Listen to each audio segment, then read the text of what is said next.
Hoy vamos a ver 10 frases y enseñanzas fundamentales de Robert Kiyosaki. La primera es: la única diferencia entre una persona rica y otra pobre es lo que hacen en su tiempo libre. Lo que hagas después del trabajo con tu salario y tu tiempo libre determina tu futuro. Es muy interesante porque muchas personas piensan que para crear sus activos van a necesitar mucho tiempo, y en realidad no. Puedes empezar a crear tu activo si dejas de ver la televisión y empiezas a construir algo en tu propia casa, como han empezado grandes negocios, Facebook o Apple, que empezó en un garaje. La siguiente es: la mente es el activo más poderoso que tenemos los seres humanos. Por ende, invierte en tu mente y estarás haciendo el negocio más grande de tu vida.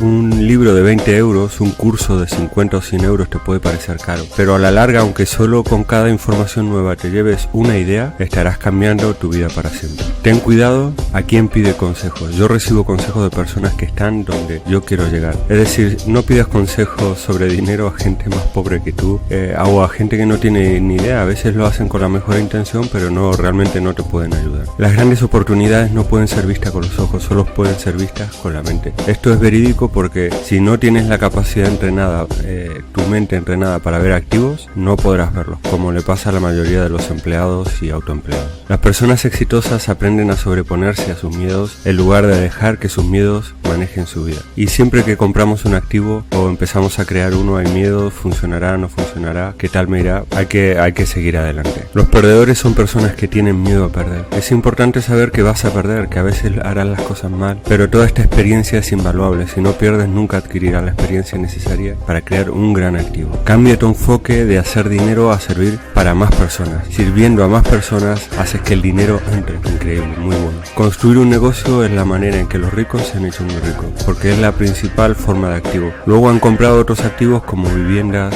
propiedades inmobiliarias en general, acciones, oro y plata, pero el primer activo suele ser un negocio. Lo importante no es lo que uno sabe, sino que tan rápido aprende. La capacidad de aprendizaje es la humildad para estar aprendiendo siempre. Si quieres tener éxito, tienes que aprender a enfocarte, a concentrarte. Crea un activo lo suficientemente grande como para que puedas crear otros activos si es tu deseo. Pero muchas personas no ganan dinero nunca porque sus activos no adquieren el tamaño necesario por falta de enfoque. Están en 40 cosas a la vez y ninguno crece. Bueno, espero que estos vídeos te sean útiles, de este gran maestro de la educación financiera. Si es así, dale un me gusta, compártelo en tus redes sociales, y si aún no eres suscriptor del canal, te invito a suscribirte a crearactivos.com.